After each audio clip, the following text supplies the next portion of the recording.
बोलो सतगुरुदेव की जय हो।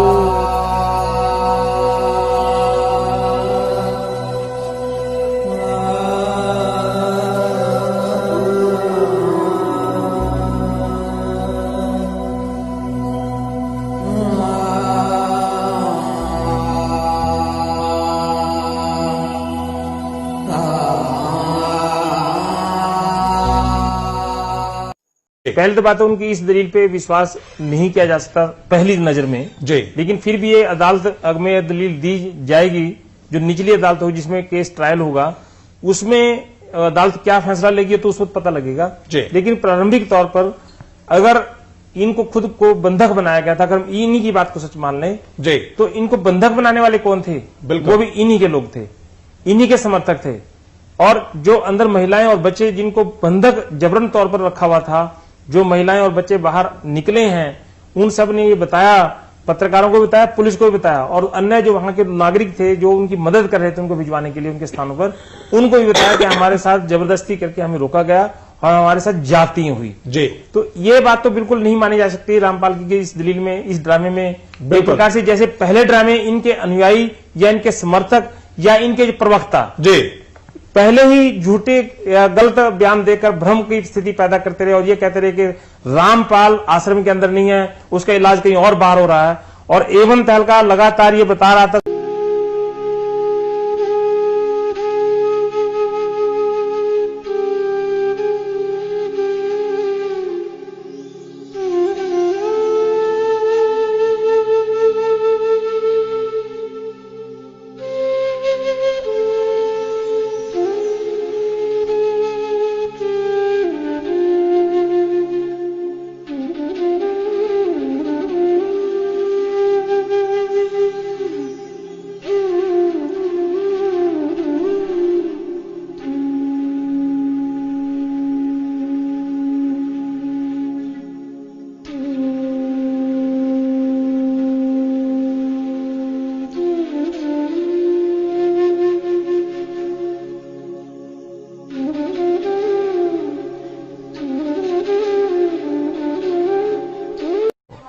हमारे साथ संत रामपाल जी के भाई महेंद्र दास भी मौजूद हैं। इनसे जानेंगे, महेंद्र दास जी, अचानक से हालात काफी बिगड़ते नजर आ रहे हैं, तो ऐसे तो काफी नुकसान होने की आशंका है। ऐसा हम तो शांतिपूर्ण तरीके से बैठे हैं, अपने आश्रम के अंदर हैं और ये बल प्रयोग करना चाहते हैं, हमें नाजायज तंग कर रहे हैं।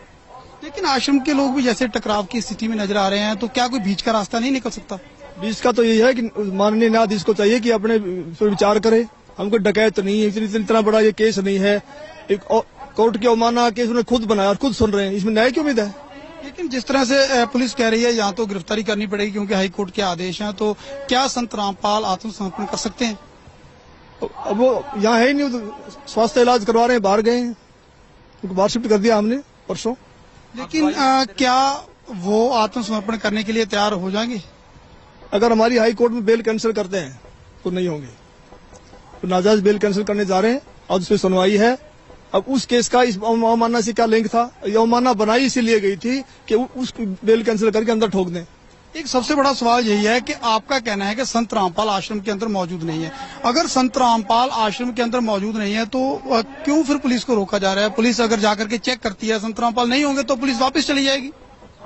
क्योंकि यहाँ कल एसडीएम ने और डीसी ने बताया, एसडीएम आदेश पड़ रहा था कि हमने इसको सील कर लिया है, नाजायज तरीके सील करने के आदेश दिए, अपने आश्रम को नहीं छोड़े, आश्रम की सुरक्षा के लिए बैठे हैं अब हम। ठीक है, ओके। तो ये थे महेंद्र दास, संत रामपाल के भाई हैं और जो आश्रम के प्रवक्ता राज कपूर ने हमसे बात की। इनका कहना है कि आश्रम के लोग किसी भी हाल में पीछे नहीं हटेंगे, यानी कि अगर पुलिस आगे जाएगी तो इनका कहना है कि यह लोग अपनी जान तक देने के लिए तैयार हैं। यानी कि सीधा सीधा कह सकते हैं कि टकराव की स्थिति यहाँ पर पैदा हो चुकी है। अब देखना होगा कि ऐसे हालातों में आखिर इस मामले का निपटारा कैसे होगा, कैसे हाईकोर्ट के आदेश का पालन होगा और कैसे हो पाएगी संत रामपाल की गिरफ्तारी। कैमरामैन सुमित क्लियर के साथ Nripinder Singh Brar, ABP news, Barwala, Hisar.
Report आ चुकी है, आपको मेडिकल रिपोर्ट आ चुकी है, उसमें है कि आप बिल्कुल सही है, लेकिन कोर्ट को गुमराह कहीं न कहीं किया गया। ये कहा जाता रहा कि आप अस्वस्थ है, जिसकी वजह से कोर्ट में पेश नहीं हो पाए। अब स्वस्थ हो गया, मैं पहले बीमार था। रामपाल जी, आपकी जो बेल एप्लीकेशन थी वो भी अब रिजेक्ट कर दी गई है, जो 2008 में आपको बेल मिली थी कोर्ट की तरफ से, उसके बारे में क्या कहना है? धन्यवाद। जो पूरा विवाद हुआ उसमें 6 लोगों की जान गई, आपको कोई अफसोस है उस बात का?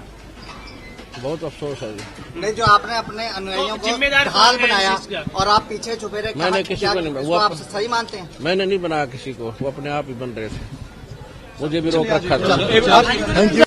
आपके ऊपर इतने इल्जाम है सर, आपके ऊपर इतने इल्जाम झूठे कैसे हैं आपके ऊपर? आपके गुंडे इतने खड़े थे वहाँ पे, हजारों आदमी हरियाणा पुलिस से। मेरे नीचे राष्ट्रीय समाज सेवा समिति नहीं, तो आपकी समिति है? अरे आपकी समिति है बाबा, आप अपने आप को संत कहते हैं, आप संत कहना लायक भी है?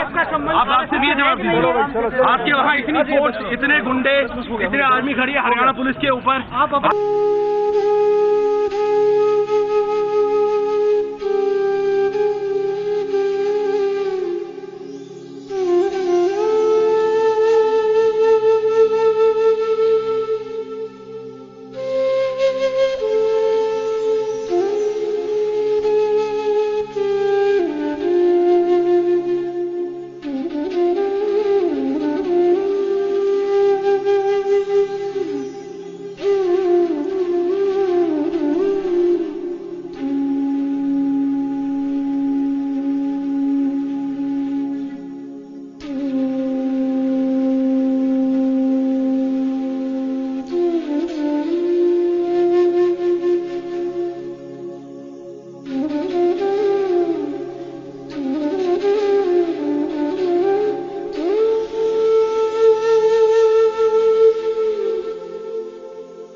सर्वा संगत से मेरा आदेश है कि जो भी कार्रवाई की जा रही है, जैसे कोई समागम मनाया जाता है या कोई और कार्रवाई हो रही है, ये मेरे आदेश से ये सब भगत कर रहे हैं, जिनकी जो मैंने कमेटी बना रखी है। इनके ऊपर विश्वास करो, अगर इससे अलग चलोगे तो तुम गुरुद्रोही में आ जाओगे। मैं सबकी डिटेल मंगाऊंगा, कौन कौन क्या क्या बकवास कर रहे हैं, उनको फिर मिशन से निकाल दूंगा, ताकि ये खत्म हो जाओगे भगवान के दरबार से, समझ गए? जो कमेटी मैंने निर्मित बना रखी है वो मेरी सहमति से, मेरी आज्ञा से, मेरे से सलाह करके कदम उठाती है। ये अपने आप कोई भी कदम नहीं उठाते। जो भी कार्रवाई हो रही है ये मेरी हो रही है। अगर इनका कोई विरोध करता है तो मेरा और मेरे वीर भगवान का विरोध करता है, वो पाप आत्मा है, वो हमारे मिशन से बाहर निकाल दिया जाएगा। ठीक है? इस ईद ऑडियो को सबको डाल दो, बता दो हरामखोरों को जो इस मिशन का नाश करना चाहते हैं। ठीक है जी गुरु, सच्चा है। तो ये ऐसे कुसंगत होती है, वो बर्बाद करती है उन्हीं को जो मंद बुद्धि होते हैं। नहीं तो ज्ञानवान तुरंत सोच लेते ये कोई बात है। इतने दिन हो गए गुरुजी ने, 15 साल हो गए, मैं नाम देते न किसी को ऐसा कुछ कहा नहीं, कोई ऐसी दोगली बात करी नहीं।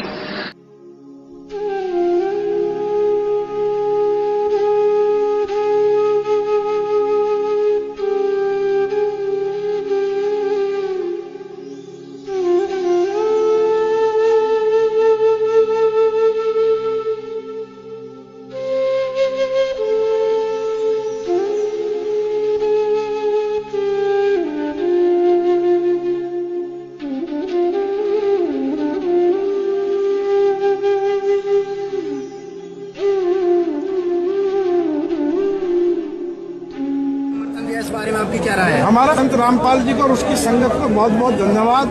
और उन्होंने हमें आज 11 लाख रुपए चंदा देकर भी आंदोलन में भी मदद की।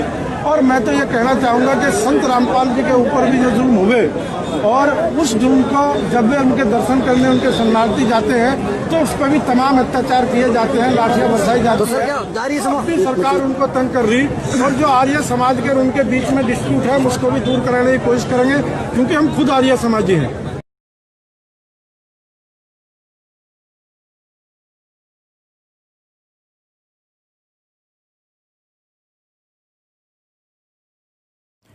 सत साहिब जी, अब सबसे पहले तो हमने करना ये है, जिस आत्मा ने परमपिता परमेश्वर सतगुरु रामपाल जी महाराज जी की सत भक्ति करके अपना आत्म कल्याण करवाना है, सबसे पहले उस आत्मा ने अपने दिलो दिमाग में इस बात को बैठा लेना चाहिए सृष्टि रचना को बार बार सुनकर और सतगुरुदेव जी के सत्संगों को आधार बनाकर कि वर्तमान में पृथ्वी पे कबीर परमात्मा मौजूद है, धरती पे भगवान है, और जिस आत्मा का दिल और उसकी आत्मा इस बात को स्वीकार कर लेगी, वो आत्मा कभी भी ज्ञान आधार से दूर होकर मनमाने तरीके से ना ही तो चल सकती है, और यदि मनमाने तरीके से कोई अन्य व्यक्ति उसको भक्ति मार्ग पर चलने की सलाह दे तो वो व्यक्ति कभी भी उसके झांसे में नहीं आ सकता है। क्योंकि सतगुरुदेव जी ने बताया कि जब तक आप अपने गुरु को परमात्मा के रूप में नहीं देखोगे तब तक तो आपकी भक्ति शुरू भी नहीं होती है, चाहे आपने कोई सा भी नाम ले रखा है। तो सबसे पहले तो हमने आदरणीय गरीबदास जी महाराज जी की जो वाणी है कि गुरु को मानुष कर जानते ते नर कहिए अंध और मैं दुखी संसार में आ गए यम के फंद, अपने ऊपर इस वाणी को बिल्कुल भी लागू नहीं होने देना है।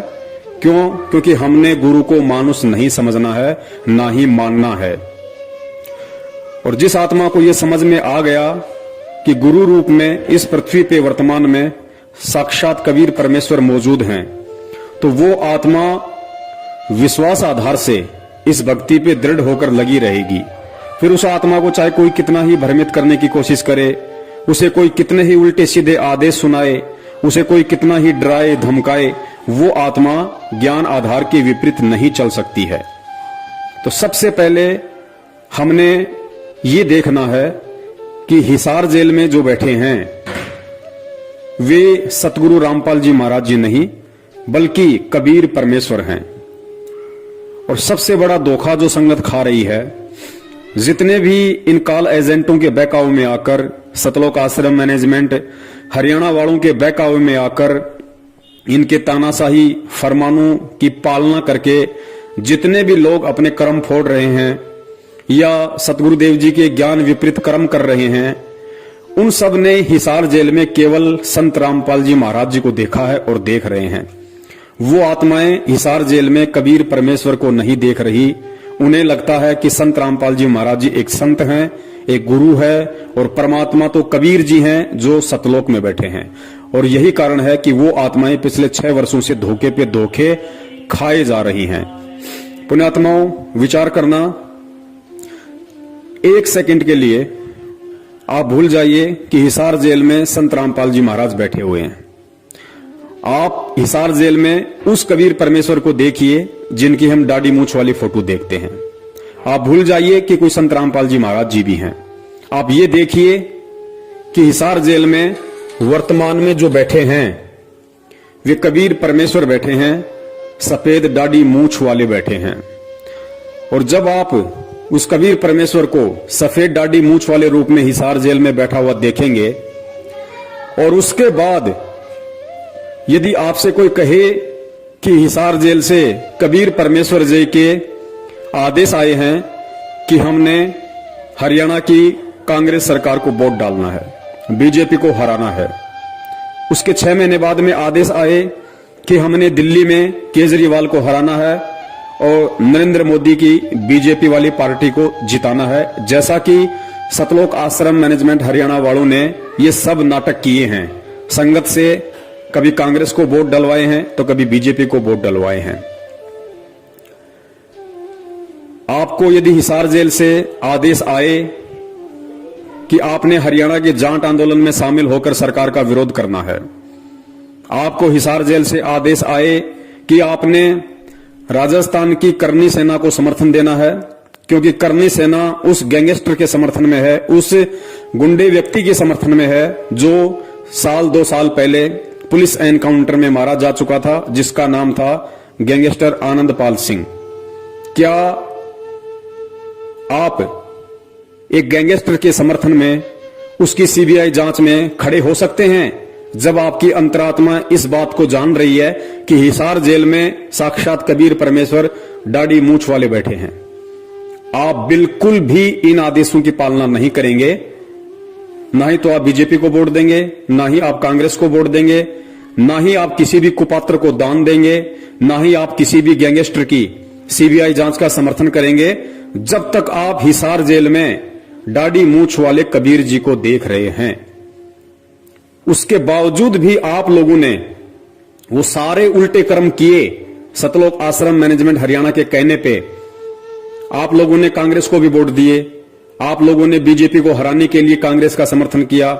फिर अगले 6 महीने बाद में दिल्ली में आप लोगों ने बीजेपी को जिताने के लिए केजरीवाल की गवर्नमेंट का विरोध किया, लोगों को जा जाके उत्साहित किया कि केजरीवाल को हराना है, बीजेपी को जिताना है।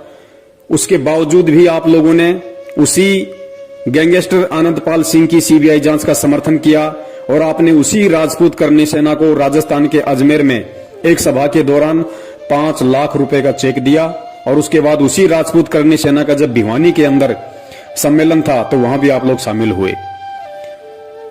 क्यों शामिल हुए? क्योंकि आप हिसार जेल में उस कबीर परमेश्वर को नहीं देख रहे थे, बल्कि आप हिसार जेल में संत रामपाल जी महाराज जी को देख रहे थे।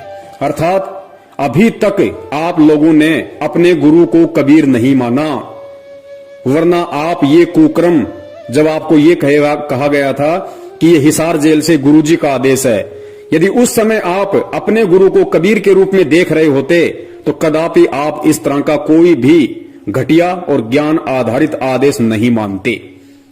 तो यही सबसे बड़ी भूल हमने 650 साल पहले की थी और यही भूल हम वर्तमान में दोहराने जा रहे हैं कि हम गुरु को मानुष मान रहे हैं। और परमेश्वर की वाणी है कि गुरु मानुष कर जानते ते नर कहिए अंध, होवे दुखी संसार में और आग गए यम के फंद। तो सबसे पहले तो हमने इस बात को अपने दिलो दिमाग से निकाल देना है कि हम किसी सामान्य संत या किसी सामान्य व्यक्ति की शरण में हैं। हम जिस समर्थ की शरण में हैं वो स्वयं कबीर परमेश्वर है।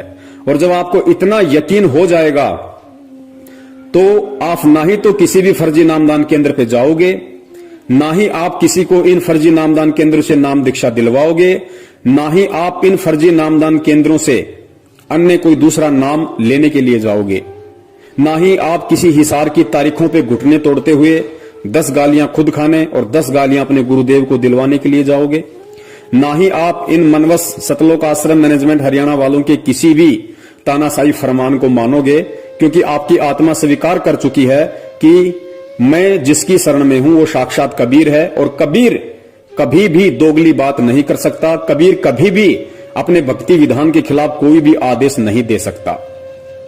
तो सबसे पहले हमने गुरु को परमेश्वर मानना है, हृदय से आत्मा से स्वीकार करना है। और यह तब होगा जब हम सृष्टि रचना को बार बार सुनेंगे और सत्संगों की प्रत्येक लाइन पे गहनता से विचार करेंगे कि गुरुदेव इस सत्संग में किस वाणी का और क्या मतलब हमें समझाना चाहते हैं।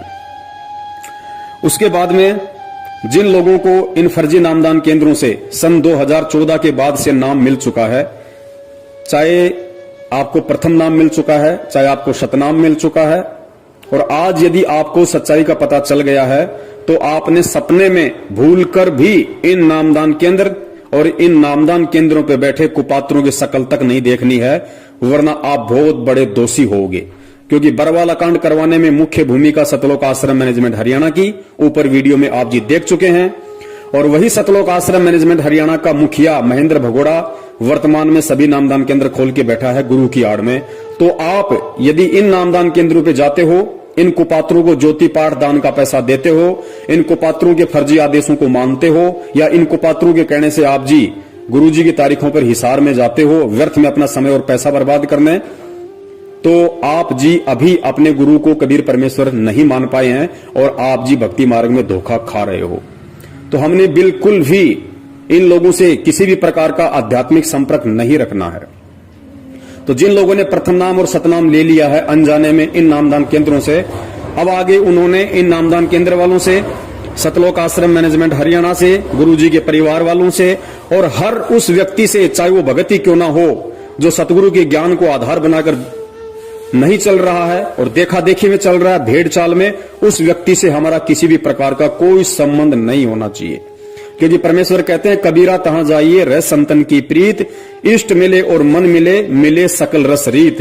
परमेश्वर कहते हैं भगत ने केवल उसी व्यक्ति या भगत के पास बैठना चाहिए जिसके रीति रिवाज, जिसका मन, जिसका इष्ट, जिसके कायदे कानून सेम हो, मिलते हो। तो वर्तमान में संगत में दो ग्रुप हैं। एक ग्रुप सतलोक आश्रम मैनेजमेंट हरियाणा जो बिल्कुल देखा देखी और अंधा होकर चल रहा है, दूसरा ग्रुप है सत्सेवक जो परमेश्वर के ज्ञान को आधार बना के चल रहे हैं। उसके बाद में जिस व्यक्ति ने अभी तक संत रामपाल जी महाराज जी से नाम दीक्षा नहीं ली है और जो व्यक्ति केवल उनके सत्संग ही सुन रहा है और उस व्यक्ति को ये सच्चाई मालूम पड़ चुकी है हमारी वीडियो देखकर, तो उस व्यक्ति ने भूल कर भी इन नामदान केंद्रों से कोई भी नाम दीक्षा नहीं लेनी है। उस व्यक्ति ने सबसे पहले गहनता से सत्संग सुनने हैं, सत्संगों को आधार बनाना है और सारी सच्चाई से परिचित होकर उस व्यक्ति ने जब तक सतगुरु रामपाल जी महाराज जी हिसार जेल से बाहर नहीं आते हैं तब तक उसने संकल्प नाम दीक्षा के माध्यम से भक्ति शुरू कर देनी है। संकल्प नाम दीक्षा क्या है, संकल्प नाम दीक्षा के माध्यम से भक्ति कैसे शुरू होगी, संकल्प नाम दीक्षा के अंतर्गत हमने क्या क्या करना पड़ेगा, वो सारी विधि 1-2.5 घंटे का वीडियो हम सत्सेवकों ने बना रखा है। वीडियो का लिंक इसी वीडियो के डिस्क्रिप्शन बॉक्स में आपको मिल जाएगा। आप उसको देख लीजिए, अच्छी तरह से उसको देखिए, समझिए, उसके बाद आप जी संकल्प नाम दीक्षा लें और अपने घर में भगवान को प्रकट करें। इसके अलावा आपने किसी भी प्रकार का ज्योति पाठ या दान का पैसा किसी भी उस कुपात्र व्यक्ति को नहीं देना है जो सतगुरु रामपाल जी महाराज जी के फर्जी आदेश बताकर पिछले 6 साल से संगत को लूटने में लगा हुआ है। गुरुदेव कहते हैं कि गुरु बिन दान पुण्य जो कर ही मिथ्या होय कभू न फल ही। और गुरुदेव कहते हैं कि गुरु बिन माला फेरते गुरु बिन देते दान, गुरु बिन दोनों निष्फल है चाहे पूछो वेद पुराण। और परमात्मा कहते हैं गुरु बिन होम यज्ञ जो साधे औरों मन 10 पातक लागे। यानी बिना गुरु की आज्ञा के, बिना गुरु के आदेश के, और यदि आपने उस कुपात्र व्यक्ति को दान धर्म ज्योति पाठ का पैसा दे दिया, हवन यज्ञ करवा लिया, उसके यहां पे आपने पाठ करवा लिया, तो आप जगत वालों से 10 गुना ज्यादा दोषी परमेश्वर की नजरों में बन जाओगे। तो हमने ये गलती अब भूल कर भी नहीं करनी है, क्योंकि जब हमें विश्वास हो जाएगा और हमारी अंतरात्मा इस बात को स्वीकार कर लेगी कि मेरा गुरु साक्षात कबीर है, तो आपको यह भी विश्वास हो जाएगा कि वो कबीर हिसार की जेल में बैठने के लिए नहीं आया है, उस कबीर का कोई खेल है। वो कबीर एक तीर से अनेकों शिकार करता है और पहला शिकार उसका यही है कि इस भक्ति मार्ग में सबसे बड़ा रोड़ा यदि कोई बनता है, सबसे बड़ा रोड़ा यदि ये काल किसी को बना के खड़ा करता है, तो उसी सतगुरु के परिवार को, भाई बंधुओं को, रिश्तेदारों को निमित्त बनाकर खड़ा करता है। तो सतगुरु रामपाल जी महाराज जी ने सबसे पहले इस सतलोक आश्रम मैनेजमेंट हरियाणा अपने परिवार वाले, अपने रिश्तेदार, जो भी ये मैनेजमेंट है, जितने भी कोऑर्डिनेटर हैं, नामदान संचालक है, इन सबको ज्ञान आधार से प्रत्येक भगत के हृदय में ये जमा देना है कि हमने यदि भक्ति करनी है, यदि कबीर की भक्ति करनी है, हमने यदि सतलोक जाना है, तो हमने केवल और केवल अपने सतगुरुदेव जी के वचन और उनके ज्ञान को ही आधार बनाकर चलना पड़ेगा। और सतगुरु का, उसके सत्संगों के अतिरिक्त अन्य कोई भी किसी प्रकार का आदेश नहीं होता है। सतगुरु का जो भी आदेश है वो उनका सत्संग है।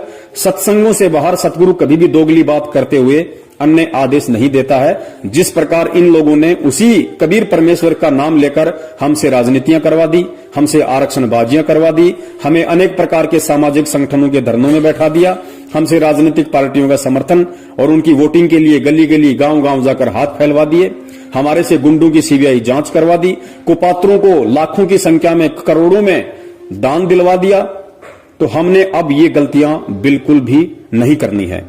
उसके बाद जिस आत्मा ने ज्योति या पाठ करवाना है या जिसकी इच्छा है, क्योंकि परमेश्वर कहते हैं कि साल में एक बार पाठ का संकल्प अवश्य करवाना चाहिए।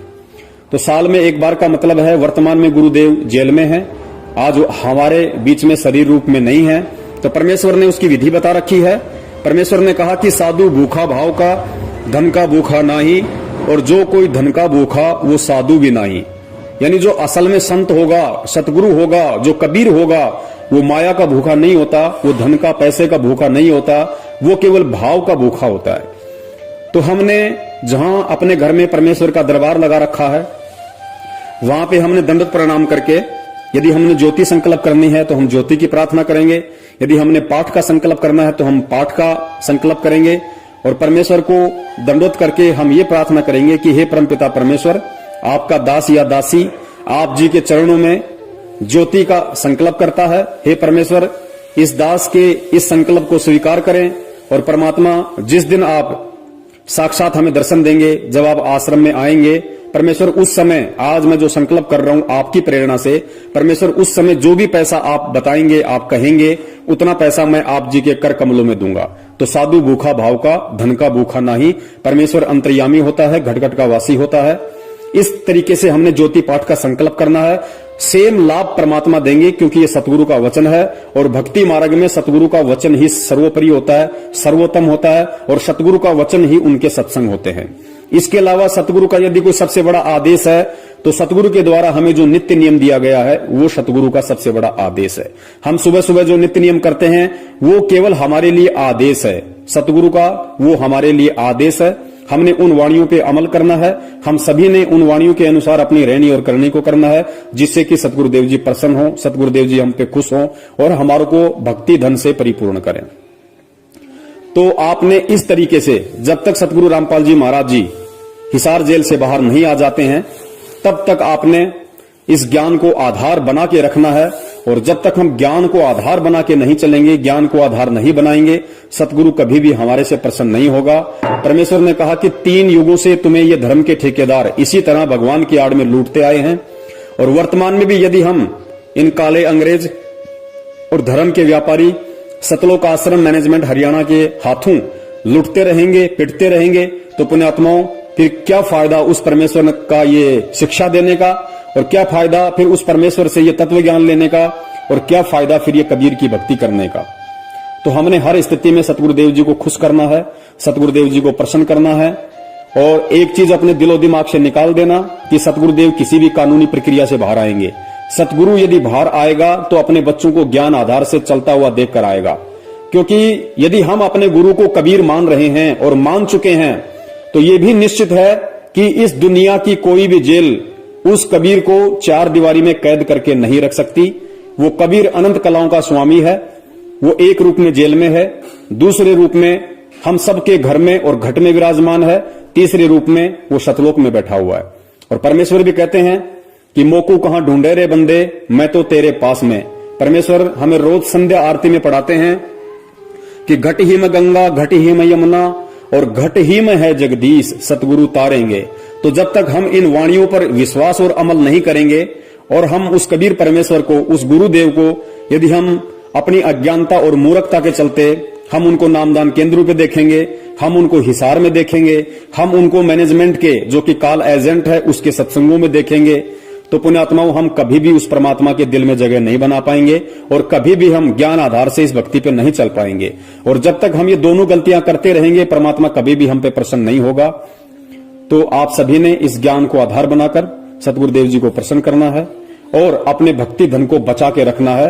कोई भी काल एजेंट, कोई भी काल का दूत हमें किसी भी मोड़ पे कोई भी उल्टा आदेश बताकर लूट ना सके। सतगुरुदेव जी ने तो एक समय यहां तक कहा था अपने बच्चों पे विश्वास करके कि बच्चों, जिस व्यक्ति ने 2 से 3 साल तक इस ज्ञान को सुन लिया उसको ब्रह्मा विष्णु महेश भी आ जाए तो उसको भ्रमित नहीं कर सकता। जबकि हम देख रहे हैं कि जिन व्यक्तियों ने 10-10 साल से नाम ले रखा, 20-20 साल से नाम ले रखा है, उनको ब्रह्मा विष्णु महेश तो छोड़िए, ब्रह्मा विष्णु महेश के नाखून के बराबर भी जो नहीं है, सतलोक आश्रम मैनेजमेंट हरियाणा ये पिछले 6 साल से किस कदर उन भक्तों की दुर्गति करवा रहा है, उनको ज्ञान के विपरीत चलवा रहा है। तो फिर हम कब उस लायक बनेंगे जिस लायक हमें सतगुरु यहां पे ज्ञान देकर बनाने आए हैं। तो हमने विश्वास के साथ भक्ति करनी है और हम अपने गुरु को यदि कबीर मान चुके हैं तो विश्वास रखना कबीर बाहर आएगा, कबीर पूरी सृष्टि को नाम देगा। कबीर का वचन है, कबीर ने कबीर सागर में लिखवा दिया था कि धर्मदास जब वो 5505 वर्ष वाला समय बीत जाएगा उसके बाद एक समय ऐसा आएगा जब पूरी सृष्टि मेरे से नाम लेगी, हर घर में सतनामी होंगे। और परमेश्वर ने कहा था कि सकल सृष्टि परवानिक होई, और मालिक कहते हैं घर घर होगा बोध विचारा। तो ये भक्ति विश्वास की है।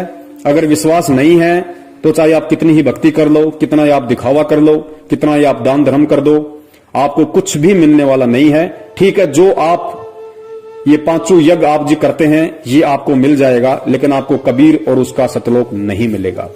तो इस तरीके से सतगुरु रामपाल जी महाराज जी के हिसार जेल से आने तक, और विश्वास रखना सतगुरु चाहे आए कल, सतगुरु चाहे आए 10 साल बाद, सतगुरु चाहे आए 20 साल बाद, और चाहे सतगुरु की मौज वो जेल से ना आए, लेकिन हमने यदि उनको कबीर मान लिया है, सतगुरु मान लिया है, तो हमने ज्ञान आधार की पूंछ पकड़ के इस भक्ति मार्ग पे निश्चिंत होकर लगे रहना है।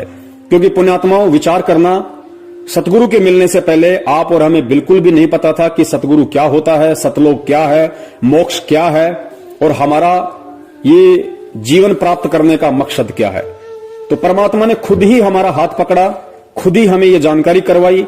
तो निश्चित सी बात है पुण्यात्माओं, जब हमारी कोई औकात ही नहीं है, जब हमारी अपनी कोई सोच और विचार ही नहीं है, और कबीर परमेश्वर ने खुद हमें एक सोच दी, हमें एक विचार दिया, हमें इस भक्ति मार्ग पे लगाया, तो जाहिर सी बात है हमें सतलोक पहुंचाने का काम, हमें सतलोक में बैठाने की जिम्मेदारी स्वयं उस कबीर परमेश्वर की है।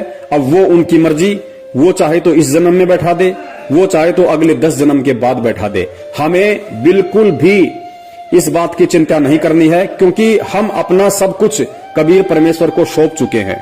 ऐसा नहीं है कि हम आज पहली बार उस कबीर परमेश्वर की शरण में आए हैं। अनंत युग हो गए हमें इस परमात्मा की शरण में रहते हुए, और जब अनंत युग बीत जाते हैं तब ये ज्ञान थोड़ा थोड़ा समझ में आने लगता है। क्योंकि परमेश्वर ने मीराबाई के लिए कहा था कि साधु से ती मस्करी, चोरा नाल खुशहाल, मल अखाड़ा जीतेंगे ये युगों युगों के माल। मल अखाड़ा यानी भक्ति रूपी अखाड़ा केवल वही आत्मा, वही पहलवान जीतेगा जो युगों युगों से कबीर परमेश्वर की भक्ति करता आ रहा है। तो जितनी बार भी हम इस कबीर परमेश्वर की शरण में आए हैं, हर बार हम यही सोचते थे कि अब की बार हमारा मोक्ष पक्का है, अब की बार हमारा मोक्ष पक्का है, जैसा आज हम वर्तमान में सोच रहे हैं। लेकिन क्या उन युगों में हमारा मोक्ष हुआ? नहीं हुआ।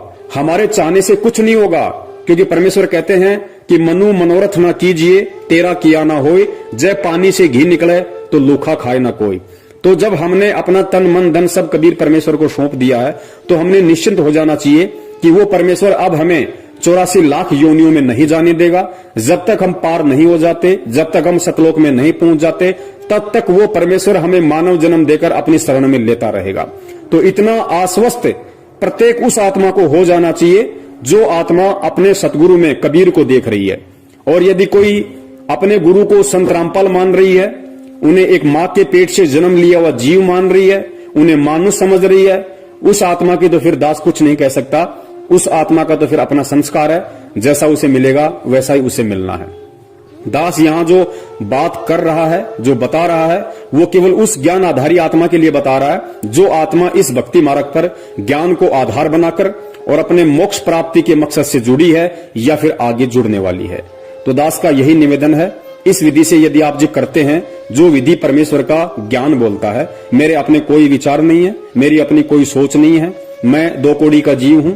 आज अगर मैं कुछ बोल पा रहा हूं तो केवल परमेश्वर की रजा से, उन्हीं के ज्ञान आधार अनुसार बोल पा रहा हूं। दास की स्थिति केवल वैसी है जैसा कि कहते हैं कि अल्लाह मेहरबान तो गधा पहलवान, इससे बढ़कर कोई औकात नहीं है। जिस भाई को उचित लगे वो सतगुरु रामपाल जी महाराज जी के इसार जेल से आने तक इस विधि से इस सत भक्ति मार्ग पर लगा रहे, और जिस भाई को नहीं मानना है तो भक्ति मार्ग में किसी पे कोई बाध्यता नहीं है। परमेश्वर ने आत्माओं को सतलोक में भी स्वतंत्र रखा हुआ था, और परमेश्वर ने यहां भी आत्माओं को स्वतंत्र रखा हुआ है। और काल भगवान के साथ वचन था, काल ने कहा था कि परमात्मा आप धरती पे जाओगे, अपना ज्ञान प्रचार करोगे, जो आपके ज्ञान को समझकर आपको स्वीकार करे वो आपका, और जो आपके ज्ञान को स्वीकार ना करके आपको स्वीकार ना करे वो परमेश्वर मेरा, आप जबरदस्ती किसी को ना ले जाना। और सतलोक में भी यही था, परमात्मा ने हम सभी आत्माओं को स्वतंत्र रखा हुआ था। जब काल ने कहा कि परमात्मा मुझे ये आत्माएं दे दो, तो परमेश्वर ने उसको मना कर दिया कि सब कुछ दे सकता हूं, और ब्रह्मांड चाहिए तो और ले ले, लेकिन ये आत्मा मेरा निज अंश है, ये मैं तुझे नहीं दे सकता। हाँ, यदि कोई आत्मा अपनी स्वेच्छा से तेरे साथ में जाना चाहे तो वो तू ले जा सकता है। इसका मतलब परमात्मा ने वहां पे भी आत्मा को स्वतंत्र रखा हुआ है।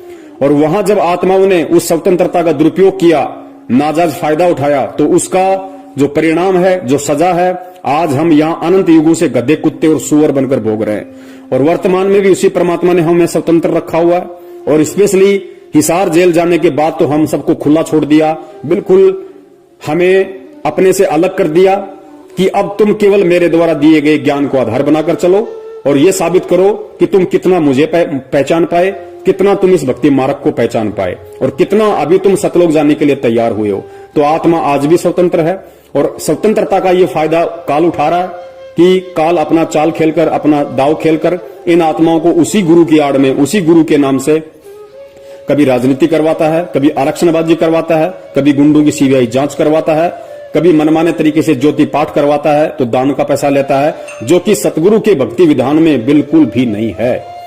तो समझना आप लोगों ने है, विचार आप लोगों ने करना है किस तरह से, किस विधि से आपने परमेश्वर को खुश करना है और अपना ये अनमोल मानव जीवन सफल बनाना है। दास ने जो कहना था, सतगुरु आशीर्वाद से संदेशा आप जी को दे दिया, क्योंकि सेवक का काम केवल संदेशा देने का होता है, जबरदस्ती उसकी पालना करवाने का नहीं होता है। आगे आपकी अपनी सोच, आपकी अपनी बुद्धि, आप किस तरीके से इस भक्ति मार्ग पर चलते हैं और किस तरीके से आप अपने सतगुरु को प्रसन्न करते हैं। सत साहिब जय हो बंदी छोड़ की। बंदी छोड़ सतगुरु रामपाल जी महाराज की जय हो। साहेब जी सतगुरुदेव की जय हो। जगत गुरु तत्वदर्शी संत रामपाल जी महाराज की जय हो। बंदी छोड़ जग परम पिता परमात्मा केशव कबीर साहेब की जय हो। बंदी छोड़ जगत गुरु तत्वदर्शी संत रामपाल जी महाराज की जय हो। सत साहेब जी। जयपुर वाले पवन भगत तन कर दिया पर्दा फास, रे घबराना नहीं। जयपुर वाले पवन भगत तन कर दिया पर्दा फास, रे घबराना नहीं। तेरी भली करेंगे संत राम पाल, घबराना नहीं। तेरी भली करेंगे संत राम पाल, घबराना नहीं। बरवाड़ा का कांड करण ये रही उनका नाम बताया। मैनेजमेंट और सेवा समिति ने ऐसा जुल्म कमाया। मैनेजमेंट और सेवा समिति ने ऐसा कहर कमाया। दूत काल के बन गए भगत भाई, दूत काल के बन गए भगत भाई। करके गुरु को बदनाम, रे घबराना नहीं। जयपुर वाले पवन भगत तन कर दिया पर्दा फास, रे घबराना नहीं। तेरी भली करेंगे संत राम पाल, घबराना नहीं। जगत गुरु संत राम पाल जी जाते जाते बता गए, सेवा समिति मेरी नहीं आ, मीडिया में सब सुना गए। जो भी जुल्म करा मेरे पर, जो भी जुल्म करा मेरे पैवा, सब मैनेजमेंट का काम, रे घबराना नहीं। जयपुर वाले पवन भगत तन कर दिया पर्दा फास, रे घबराना नहीं। तेरी भली करेंगे संत राम पाल, घबराना नहीं। छुपा रहा मैं मार यूं देते, अखबारों में लिख दिया। बना बनाया मेरा घर उजाड़ा, प्रशासन को बयान दिया। बना बनाया मेरा घर उजाड़ा, प्रशासन को बयान दिया। मैनेजमेंट और सेवा समिति ने, मैनेजमेंट और सेवा समिति ने कर दिया जीना हराम, रे घबराना नहीं। जयपुर वाले पवन भगत तन कर दिया पर्दा फास, रे घबराना नहीं। तेरी भली करेंगे संत राम पाल, घबराना नहीं। पुलिस रिमांड में राम पाल जी ने सीधे तौर पर नाम धरा। राम कुमार डाका बलजीत राजेंद्र ने जुल्म करा। राम कुमार डाका बलजीत राजेंद्र ने जुल्म करा। राज कपूर साथ में शामिल, राज कपूर साथ में शामिल। कर बरवाड़ा का कांड, रे घबराना नहीं। जयपुर वाले पवन भगत तन कर दिया पर्दा फास, रे घबराना नहीं। तेरी भली करेंगे संत राम पाल, घबराना नहीं।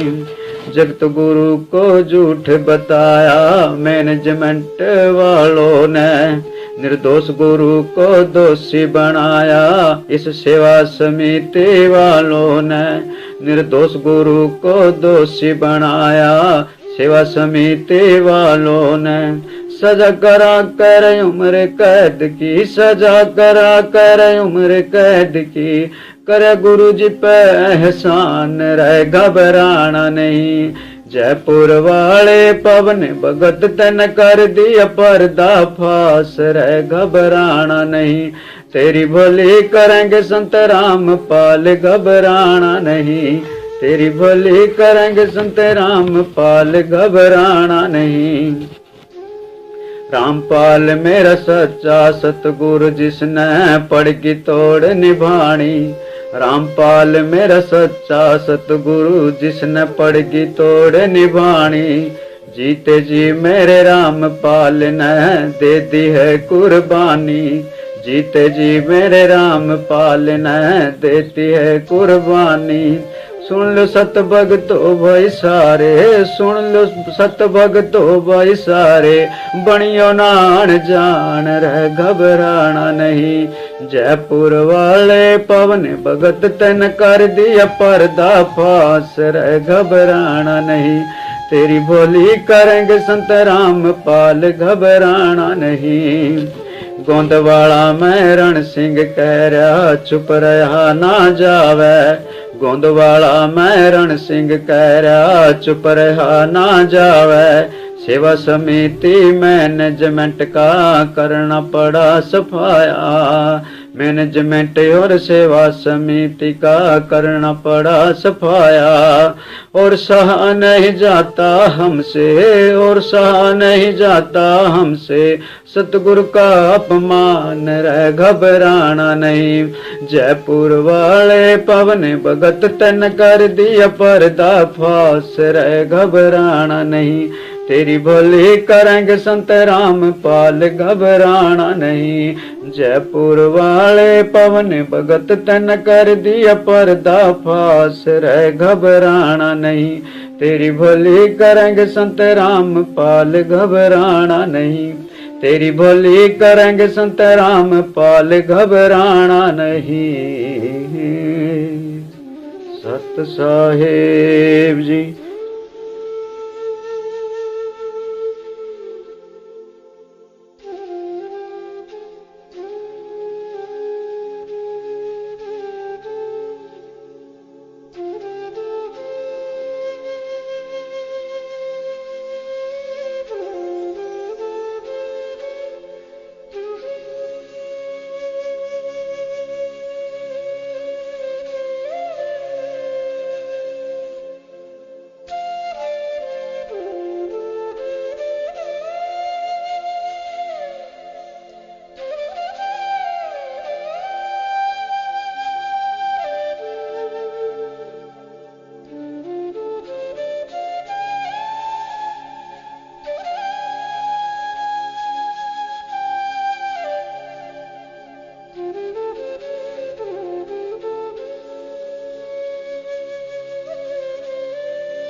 बोलो सतगुरुदेव की जय हो।